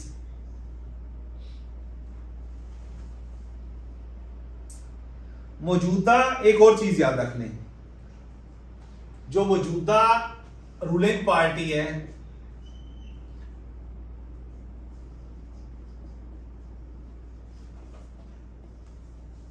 वो भी कंजर्वेटिव पार्टी है। बरतानिया की मौजूदा कौन सी पार्टी है? कंजर्वेटिव पार्टी इक़्तिदार में है।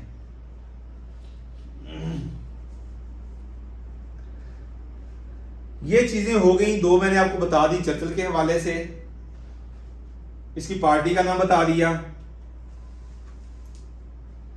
मौजूदा जो प्राइम मिनिस्टर है, ये तब प्राइम मिनिस्टर था बरतानिया का प्राइम मिनिस्टर। मौजूदा प्राइम मिनिस्टर कौन है? ऋषि Sunak. RISHI SONAK।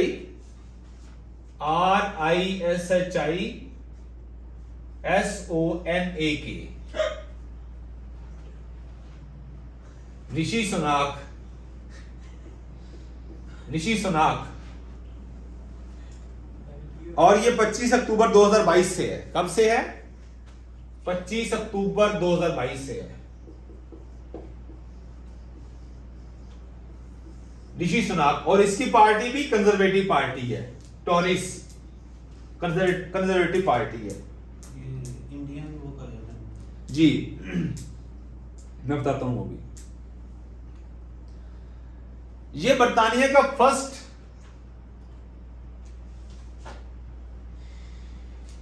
British Asian prime minister है। First Rishi Sunak, first British Asian prime minister है ये।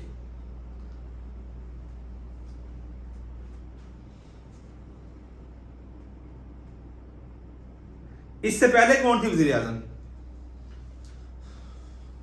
मौजूदा तो पता है ना सबको। इससे पहले कौन थे? लिखें, Liz Truss, LIZTRUSS, Liz Truss, Liz Truss, Liz Truss, ये वजीर आजम थी। और इससे पहले कौन था? बहुत इंपॉर्टेंट पर्सनैलिटी, बोरिस जॉनसन। मौजूदा ऋषि सुनाक, इससे पहले लिज ट्रूस, और उससे पहले बोरिस जॉनसन। सर इससे इस्तीफा दिया था उनकी कैबिनेट में। जी, बोरिस जॉनसन से। यहां पे एक और वर्ड यूज होता है बरतानिया के कॉन्स्टिट्यूशन के अंदर,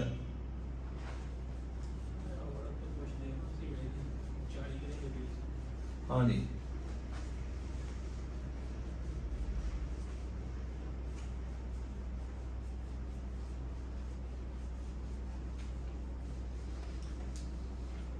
उनका रिटर्न नहीं है जी कॉन्स्टिट्यूशन।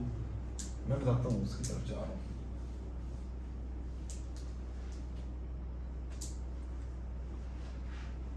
एक वर्ड यूज होता है शैडो कैबिनेट।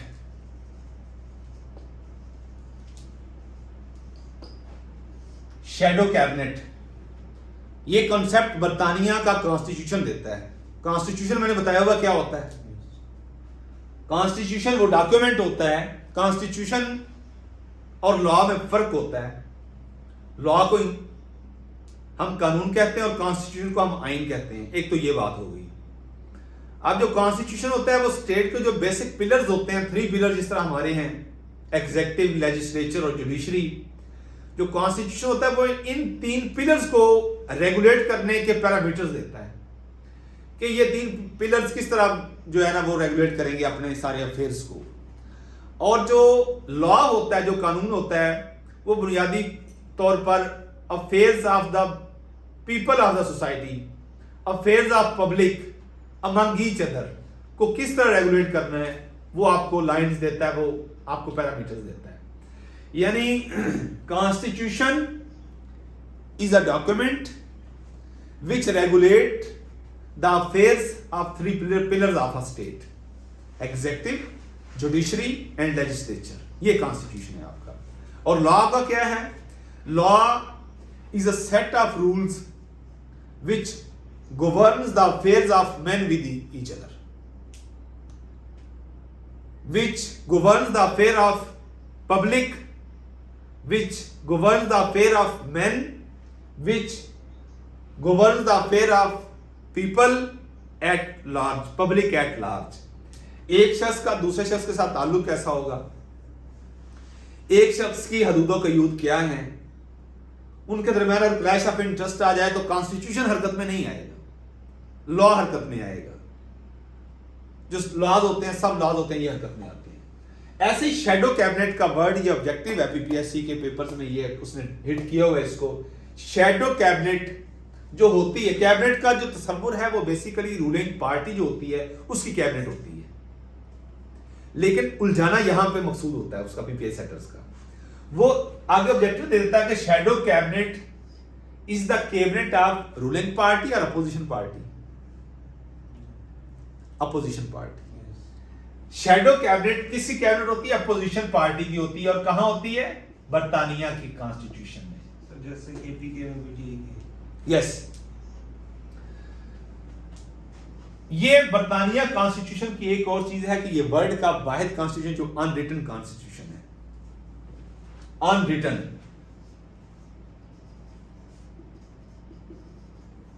किसी दिन कॉन्स्टिट्यूशन पे डिटेल में हम बात करेंगे कि कॉन्स्टिट्यूशन क्या होता है, रियासत क्या होती है, मुआशरा क्या होता है, कानून क्या होता है, ये सारी चीजें इन डिटेल हम डिस्कस करेंगे। ये एक ज़ैली तौर पर आपको वैसे बता दिया, ऑब्जेक्टिव है ये भी एक। Unwritten constitution of the world सिर्फ एक ही है और वो बर्तानिया कॉन्स्टिट्यूशन है। शैडो कैबिनेट का तस्वर बर्तानवी कॉन्स्टिट्यूशन के अंदर है और ये अपोजिशन पार्टी की कैबिनेट होती है, शैडो कैबिनेट। अच्छा, अब इसकी जिस तरह हमारी पार्लियामेंट है, बर्तानिया की पार्लियामेंट है, उसका अपर हाउस है, हमारा जिस तरह अपर हाउस है, हम अपने अपर हाउस को सेनेट कहते हैं, उसके मेंबर्स की एक स्पेसिफिक तादाद है। लोअर हाउस को हम नेशनल असेंबली कहते हैं, उसकी एक स्पेसिफिक तादाद है। अब बर्तानिया की बात करें तो वो भी आप लिख लें। बर्तानिया के अपर हाउस को हाउस ऑफ लॉर्ड्स कहते हैं, House of Lords, House of Lords. और उसकी स्ट्रेंथ है 784 सीट्स होती हैं। House of Lords, LORDS, Lords 784 seats होती हैं। अपर हाउस, लोअर हाउस को कहते हैं House of Commons.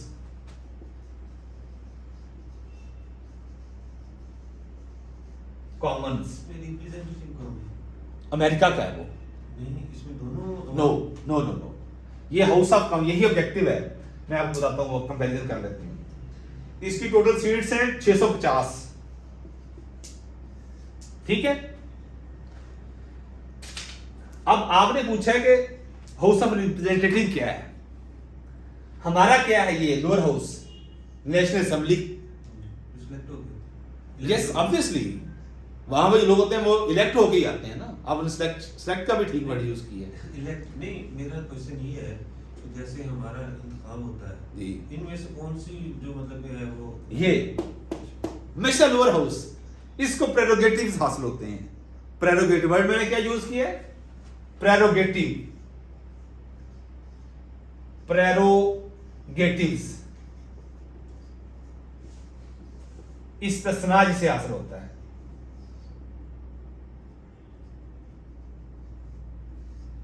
General principle से इसको इस्तिस्ना हासिल होता है, प्रेरोगेटिव।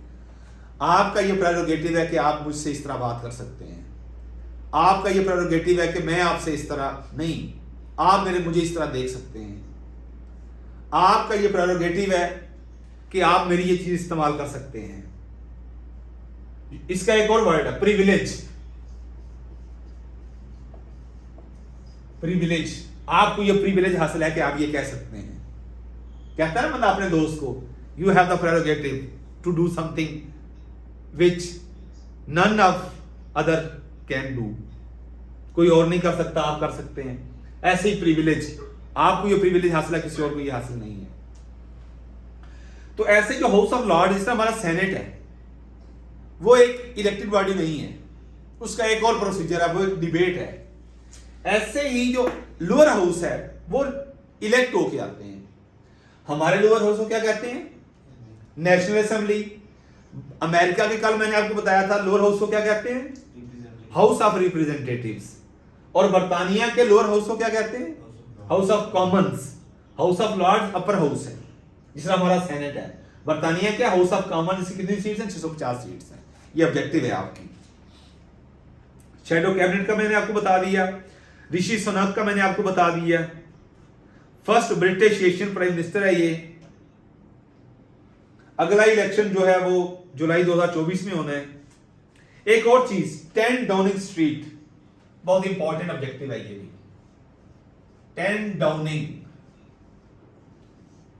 DOWNING street.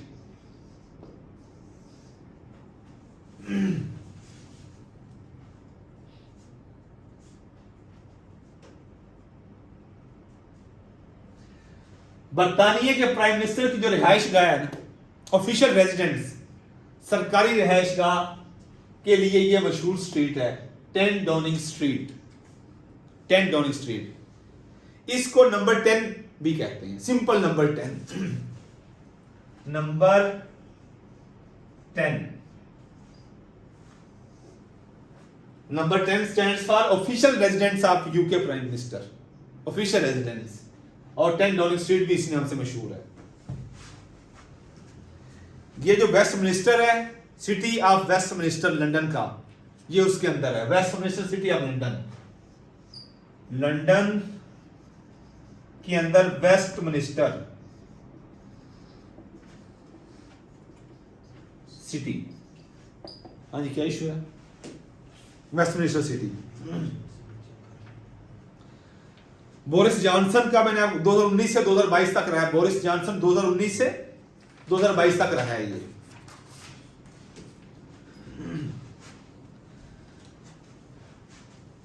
मेसोलूनी का मैंने आपको मेरा ख्याल है कि नहीं बताया, उसका लाइफ स्पैन जो है, मेसोलूनी बहुत बड़ा नाम है ये। वर्ल्ड वॉर सेकेंड के अंदर इसका बड़ा रोल है। हिटलर को, एडोल्फ हिटलर, हिटलर का पूरा नाम एडोल्फ हिटलर, हिटलर को शह देने वाला, हौसला हिम्मत देने वाला ये शख्स था मेसोलूनी। इटली की जब बात आए तो मेसोलूनी नहीं भूलना। इसका नाम है बेनिटो, BENITO, बेनिटो, MUSSO, मेसो, LINI, मेसोलिनी। इटली, इटली 1883 से 1945।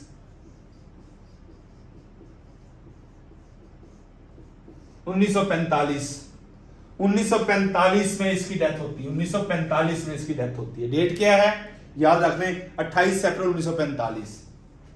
अब समझ आ गई ना? अगस्त के बाद सितंबर है। सितंबर में अनाउंस हो जाता है कि world war second is ended. तो क्योंकि बड़े बड़े जो कैरेक्टर थे वो मर गए। यस, 28 अप्रैल 1945।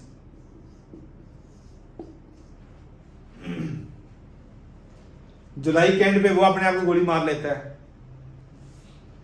अप्रैल में ये मर जाता है। वो भी अप्रैल में था। ठीक है, वो क्या नाम उसका, हिटलर। 30 अप्रैल।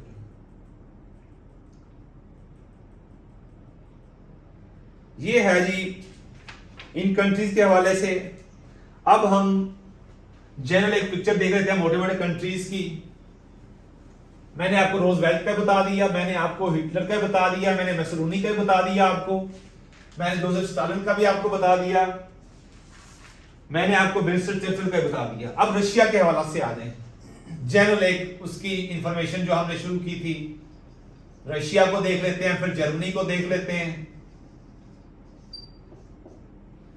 यूके हमने मोटा उसका देख ही लिया है। यूके में क्या क्या चीजें हैं, उसका प्राइम मिनिस्टर कौन है, उसकी पार्टी कौन सी, उसके पार्लियामेंट का नाम क्या है, उसके अपर हाउस का नाम क्या है, उसके लोअर हाउस का नाम क्या है, उसके मेंबर्स की तादाद कितनी है, ये हमने चीजें देख ली है। यूके हो गया हमारा। यूके का मैंने आपको जनरल व्यू दे दिया था। वाइस से मैंने आपको कहा था आपने याद रखना है, WISE, वाइस, याद रखने की चीज है। इसे कहते हैं यूके, यूनाइटेड किंगडम। W से वेल्स, वेल्स, I से आयरलैंड, S से स्कॉटलैंड, E से इंग्लैंड। ये टेरिटरीज जब आपस में इकट्ठी होती हैं तो हम इसे क्या कहते हैं, यूनाइटेड किंगडम। ये मैंने आपको बता दिया था। विंस्टन चर्चिल से लेके बोरिस जॉनसन, और बोरिस जॉनसन से अब जो करंट उनका प्राइम मिनिस्टर है, फर्स्ट ब्रिटिश इंडियन, क्या नाम है उसका, यूके में 3 भी आते हैं जी, जीवी में 4 आते हैं। चले वो क्लियर कर लेना देख के। रशिया, रशिया की इंपॉर्टेंट चीजें देख लें। Longest country in the world है, जिस तरह ये कवर करता है।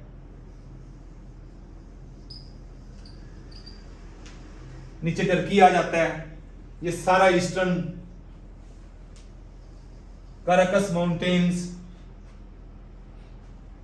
नीचे टर्की, पोलैंड,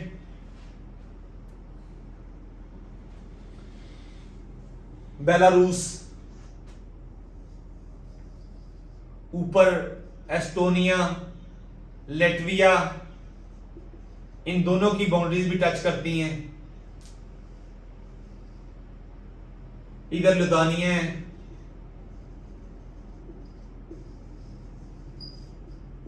इसी कंट्री टच नहीं करती इसकी। ये 3 इंपॉर्टेंट कंट्री याद रखिएगा, एस्टोनिया, लेटविया, लुधानिया। ये हमने बताया बेलारूस, मिन्स्क इसका कैपिटल है, मिन्स्क। अब रूस की बात करें, यूरोप का सबसे बड़ा कंट्री और दुनिया का भी सबसे बड़ा कंट्री एरिया के एतबार से। आबादी के लिहाज से दुनिया का 9वां बड़ा मुल्क है रूस। आबादी के लिहाज से दुनिया का 9वां बड़ा मुल्क है, और आबादी के लिहाज से यूरोप का पहला बड़ा मुल्क है, याद रखिएगा। इसका सबसे बड़ा शहर मॉस्को है। इसका दूसरा बड़ा शहर, ये ऑब्जेक्टिव भी आ जाती है, इसका दूसरा बड़ा शहर कौन सा है, Saint Petersburg. Saint SAINT, Poland के साथ SAINT, सेंट पीटर्सबर्ग दूसरा बड़ा शहर है इसका। पहला बड़ा शहर कौन सा है, मॉस्को। सबसे बड़ा, मैंने आपको कहा था कि इसका सबसे बड़ा रिवर कौन सा है, यूरोप का सबसे बड़ा रिवर, और वो कहां से गुजरता है सबसे पहले, मॉस्को से। Volga river, Volga, Volga river Europe का सबसे बड़ा दरिया है और इधर से गुजरता है ये, और ये मॉस्को इसी किनारे वाक़ है। इंपॉर्टेंट चीज, 11 टाइम जोन क्रॉस करते हैं ये, 11 टाइम जोन्स, इतना बड़ा ये कंट्री है। 14 कंट्री से इसकी बॉर्डर्स टच करते हैं, बॉर्डर्स। 14 कंट्री से 11 टाइम जोन क्रॉस करते हैं ये। अब एक और इंपॉर्टेंट ऑब्जेक्टिव आती है, मॉस्को को हम इसका एडमिनिस्ट्रेटिव कैपिटल कहते हैं, पॉलिटिकल कैपिटल कहते हैं। इसको सेंट पीटर्सबर्ग को हम इसका कल्चरल कैपिटल कहते हैं। Cultural capital of Russia is Saint Petersburg.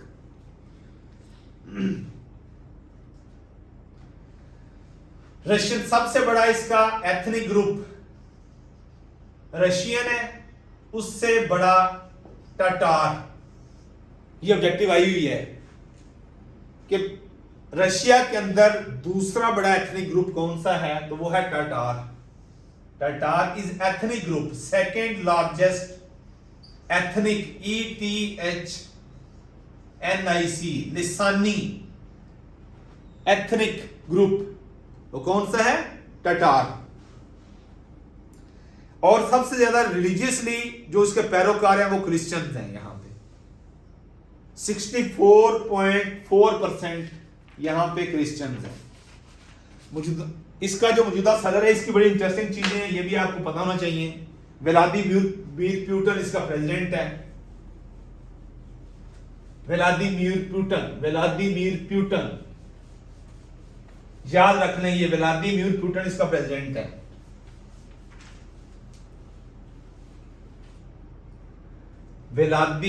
सदर इसका व्लादिमीर पुतिन। ये जब हम अब ये नंबर हम देते हैं प्रेसिडेंट्स को, इसका कौन सा नंबर है? जिस तरह हमने कहा हेनरी ट्रूमैन का नंबर, रूजवेल्ट का नंबर। कल हमने मौजूदा जो इसका अमेरिका का सदर है जो बाइडन, उसका कौन सा नंबर है? 46 नंबर। ऐसे ही जब हम इनके नंबर शुरू करेंगे तो हम 1991 से शुरू करेंगे, क्योंकि पहले यूएसएसआर था। जब रशिया टूटा, अफगानिस्तान की वार में टूटा 1990 में, यूएसएसआर टूटता है तो फिर सिर्फ रशिया रह जाता है। 11 रियासतें इसके पेट से निकलती हैं, 11 रियासतें। इसका मौजूदा सदर व्लादिमीर पुतिन। ये ऑब्जेक्टिव मैंने पहले आपको बताई थी कि बाय प्रोफेशन ये क्या था? ये इंटेलिजेंस ऑफिसर था। क्या था ये? इंटेलिजेंस ऑफिसर था ये 1999 से इक़्तिदार में है। 1999 से बतौर पीएम और बतौर प्रेसिडेंट। कब से है ये इक़्तिदार में? 1999 से। ये 2 दफा प्राइम मिनिस्टर रह चुके हैं, 1999 से 2000 फर्स्ट टाइम, सेकेंड टाइम ये 2008 से 2012, ये 2 टाइम्स प्राइम मिनिस्टर रह चुका है। 1999 से 2000 फर्स्ट टाइम, सेकेंड टाइम 2008 से 2012 तक। अब प्रेसिडेंट आ जाए, इसका tenure 2008 first time, second time 2012 से। इंपॉर्टेंट चीज है कि टिल डेट इतना ये स्ट्रॉन्ग बंदा है। टिल डेट कब से है ये प्रेसिडेंट? 2012 से है। ये ऑब्जेक्टिव है इस हवाले से। ये लॉन्गेस्ट सर्विंग प्रेसिडेंट भी है, लॉन्गेस्ट सर्विंग प्रेसिडेंट 2012 से टिल डेट है।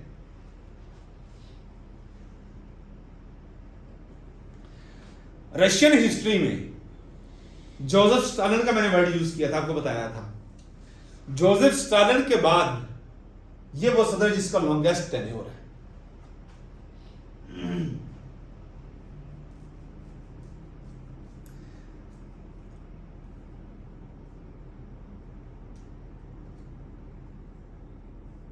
अब है रूसी प्राइम मिनिस्टर, वो नाम लिख लें आप। Mikhail Mishustin, Russian prime minister.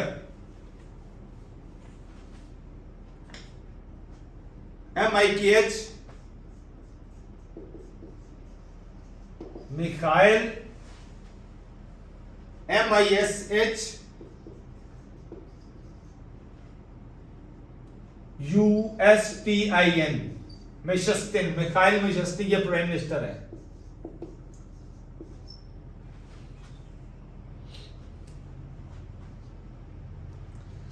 रूस की पार्लियामेंट का नाम है फेडरल असेंबली।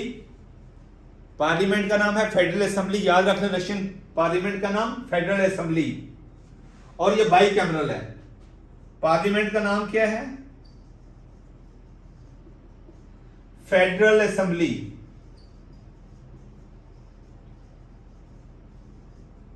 बाई कैमरल है, बाइकैमरल। अपर हाउस को कहते हैं फेडरेशन काउंसिल, फेडरेशन काउंसिल, इसके 178 मेंबर्स हैं। लोअर हाउस को कहते हैं state Duma, state Duma, state DUMA।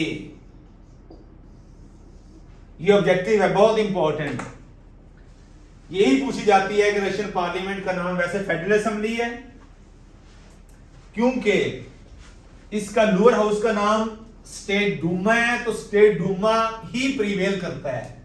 अगर कोई आपसे पूछे, ये आपके पास्ट पेपर में ये आया हुआ है कि रशियन पार्लियामेंट का नाम DUMA, मत भूलिएगा ये DUMA, बहुत इंपॉर्टेंट ऑब्जेक्टिव है ये। नेक्स्ट, इसकी करेंसी है रबल, RUBLE, रबल। याद रखने की चीज है, रशिया बड़ा मुल्क है, इसकी करेंसी का आपको पता होना चाहिए। Being student of competitive exams, rouble, इसकी करेंसी का नाम क्या है? रबल। उसके अलावा बहुत इंपॉर्टेंट है एक रशियन एयरपोर्ट का नाम, एयरलाइन का नाम, सॉरी,